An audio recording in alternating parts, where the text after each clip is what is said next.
Hello, I'm Shatara Barksdale, and I work in the Central Office for Human Resources. Here at the American Dairy Queen Corporation, we strive to provide customers with the best products and service possible. So allow me to be the first to welcome you to the DQ management team. As you know, we hired you based on the fact that you exemplify leadership, maintain a constant positive attitude, and came highly recommended from your references.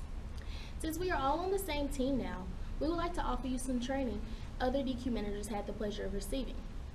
Because of your constant interaction with the public, first we will brush up on your customer relation skills.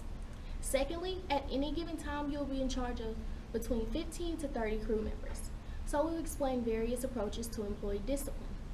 Lastly, we'll familiarize you with how the company handles sexual harassment cases. Our mission is to create positive memories for all who touch Dairy Queen. This includes employees as well as guests. And with this training video, you will know just how to make everyone feel at home. Hello, my name is Brittany Hallman and I work at the Central Office in HR for Dairy Queen. We are excited to welcome you to our team and look forward to working with you. I just wanted to talk to you a little about employee discipline in the workplace and how we handle employee discipline here at Dairy Queen. The purpose of discipline is to correct behavior. It is not designed to punish or embarrass an employee. At Dairy Queen, we hire employees well equipped for the job with good attitudes and respectable work ethic. With that in mind, you should not need to deal with disciplining employees often. But if unacceptable behavior is a persistent problem, or if the employee is involved in a misconduct that cannot be tolerated, management may use discipline to correct the behavior. Here are some violations that would call for discipline. The most common you may see are safety violations, attendance, late to work, uniform, or insubordination. However, there are some violations that we have zero tolerance for and would call for termination, which are theft or a proven case of sexual harassment. If a circumstance arises in which an employee warrants punishment, use the following warning system. The first violation would be a verbal warning, which places the employee on probation. This probation time may vary. Any further violations call for a written warning. Each employee has 3 written warnings until they are terminated. Documenting these written warnings is very important. To accurately document a written warning, it must be filed accordingly. You must have a witness present. Management is required to present written warnings to the employee. And lastly, the employee is recommended to sign the written warning, however they may refuse to sign it. The most important reason for fully documenting employee discipline is to protect yourself in the event that the employee must be fired later. You will have clear and objective information on which to base your decision. The employee cannot say he or she was not warned or given a chance, and you will have vital written evidence for use in supporting your case. Hi, I'm Parker from Central Office. Today we're going to be talking about customer relations within Dairy Queen. These are going to be taking customer complaints, we're going to talk about positive feedback from customers, and also promotions and marketing. First off, customer complaints. These are the things that everybody as a new manager fears. The simplest thing is normally just to replace the order. They're going to complain about their food being cold, they got the wrong food, or it's too hot. Ice cream melting. Nobody wants that. The fastest, easiest, and most effective way to handle these is to simply replace the order. If things escalate and get out of hand, give the main office number a call, and if the customer begins to shout or throw things, always, always, always call the local authorities. We don't want anybody taking things in their own hands and getting themselves hurt. Second is going to be positive feedback. This is the kind of feedback that you want from your customers. They're going to come up and tell you that the cashier was exceptionally friendly, or the wait staff, or in our case, people cleaning down the tables, were also exceptionally friendly, helpful, things like that. You take that positive feedback, turn it around and use it constructively with your employees.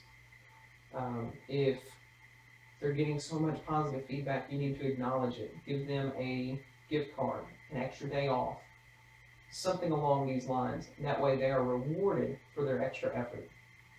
Lastly is going to be marketing and promotions. One thing that we're very, very proud of here are team blizzards, where we go to a local school and we team up with one of their faculty or an elected student to come into our stores and create a local favorite or team blizzard that is catered to their tastes, and it is given a name that goes along with the school. And they go in and they choose the soft serve, the toppings, and then that becomes the local favorite.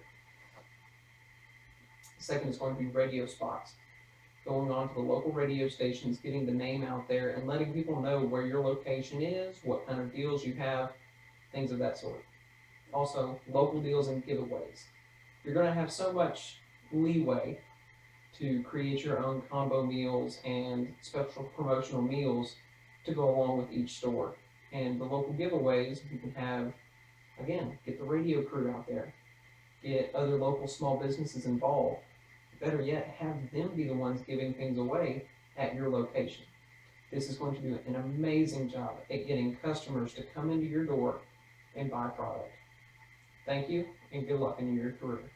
Hello, my name is Adam Montgomery. First off, I wanted to congratulate you on your hiring here as a store manager or possibly a promotion. I am a central office human resource manager here at Dairy Queen, and I will be giving you some advice on the proper way to handle a sexual harassment incident that would be brought to your attention by an employee. Unfortunately, at some point in your tenure with the company, you will have to deal with a sexual harassment case. This situation is one that we have a zero tolerance policy for and take very serious. There are 6 steps that I would like you to follow. The first step, take notes on the victim's story. The more documentation, the better, no matter how small it may seem. The notes will be added to the file for the incident, but will also help you with your investigation later. Any questions that you may ask will be documented, and some of those could be if there was any witnesses, time the event occurred, where in the store it happened, and if they said no. If there's any witnesses, you want to make sure that you get their names and know when they're going to be working next. If it happened in the store, this will allow you to look at the cameras and be able to document their file. Step 2, immediately report the incident here to Human Resources.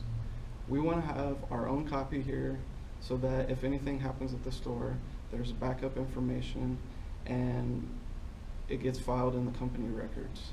Step 3, start investigation immediately. You do not want to take any time to start your investigation.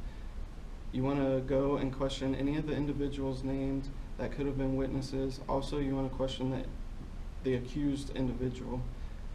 Also part of your investigation, if you look into the cameras and you find evidence, take and store this information onto a USB drive or a CD, whichever you can get your hands on, so that you have evidence for the file. Step 4, take steps to avoid retaliation.